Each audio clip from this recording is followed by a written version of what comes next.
हजारों लोग और हजारों लोग ठीक है आज कैंसर से इसकी वजह से पीड़ित हुए, तो उनके ऊपर सख्त कार्रवाई करे और जो सरकार एक एसआईटी स्थापित करके ऐसे लोगों के ऊपर कार्रवाई। अध्यक्ष महोदय, माझी आपल्याकडनं अपेक्षा हीच आहे आणि सरकारकडनं की 5 तारीखला रात्री दिंडोशीच्या कुरार गावातील तानाजीनगर जो नाला आहे, या नाल्यामध्ये योगेश वर्मा नावाचा माणूस हा नाल्यामध्ये पडला आणि तो वाहत गेला.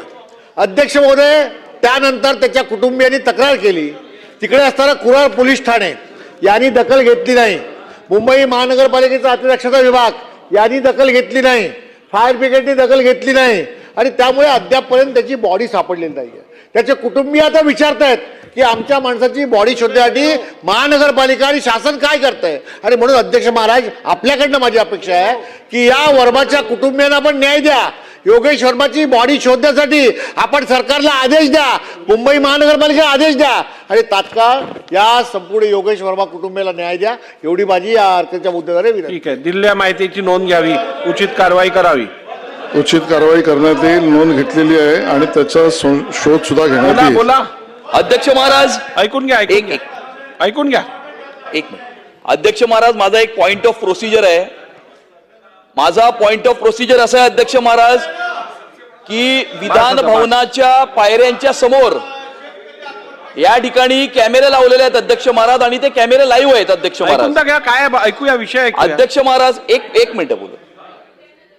अध्यक्ष महाराज, गेल्या आठवड्यामध्ये त्या ठिकाणी मीडियाशी बोलत असताना सन्माननीय सदस्य जयंत पाटील साहेब हे त्या ठिकाणी आले आणि त्यांनी मिश्किलपणे कुठल्या तरी वेगळ्या विषयावरती माझ्याशी चर्चा केली. ती चर्चा करत असताना मी त्यांच्याशी काही बोललो आणि त्यांच्याशी मी प्लेझेंटरीज एक्सचेंज केल्या, जेस्चर एक्सचेंज केले आणि ते तिथून निघून गेले. अध्यक्ष महाराज, कॉन्टेक्स्ट बदलून, संदर्भ बदलून या ठिकाणी ती तेवढीच क्लिप काढण्यात आली आणि एका वाहिनीने ती क्लिप टीव्हीवरती चालवली आणि असं म्हटलं की या ठिकाणी त्या मृत्यूंवरती मी हसत आहे. अध्यक्ष महाराज, अध्यक्ष महाराज, अध्यक्ष महाराज, मृत्यूंवरती मी हसलो नव्हतो आणि हे सन्माननीय सदस्य जयंत पाटील साहेबांनाही माहिती आहे. मृत्यूंवरती कोणी हसू शकत नाही अध्यक्ष महाराज. मी सोडा अध्यक्ष महाराज, कुणीही मृत्यूवरती हसू शकत नाही. आपण या सभागृहाचे कस्टोडियन आहात, विधान भवनाचे आपण कस्टोडियन आहात. विधान भवनाच्या परिसरामध्ये अशा प्रकारची घटना घडली आहे. ही माझ्याबरोबर घडली, ही तुमच्यापैकी कोणाबरोबरही घडू शकते. हे या 288 सदस्यांमध्ये कुणाबरोबरही अशा प्रकारची घटना ही घडू शकते. वरच्या सभागृहातल्या सदस्यांच्या संदर्भातही घडू शकते. अध्यक्ष महाराज, या संदर्भामध्ये आपण याची गंभीर नोंद घेणं हे आवश्यक आहे अध्यक्ष महाराज. चला, आणि गंभीर नोंद करून याच्यावरती आपण कारवाई करणं अध्यक्ष महाराज अपेक्षित आहे. अध्यक्ष महाराज, धन्यवाद. जयंत पाटील साहेब, आपल्याला काय बोलायचं?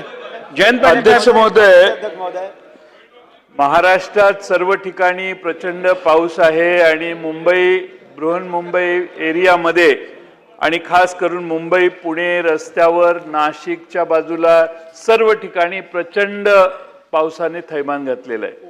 अनेकांचे मृत्यू झाले. अनेक कोकणापर्यंत अगदी चिपळूण आणि खालीपर्यंत फार प्रचंड पाऊस झाला.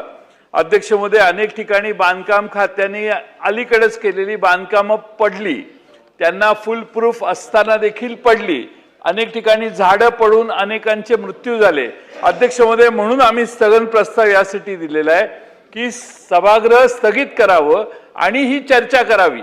अन्य कोणताही विषय याच्यापेक्षा महत्वाचा नाही. महाराष्ट्राच्या जनतेच्या दृष्टीनं जे अत्यंत महत्वाचं आहे, आपणही मगासपासून आपली मुनगंटीवार यांनी जी वर्णन केलं सेन्सिटिव्हिटी बद्दल, आपणही सेन्सिटिव्ह आहात. माझा विश्वास आहे की हे सभागृह स्थगित करून आपण माननीय सरकारकडून याचं उत्तर घ्यावं. आम्हालाही प्रत्येक मतदारसंघात अनेक घटना घडलेल्या आहेत.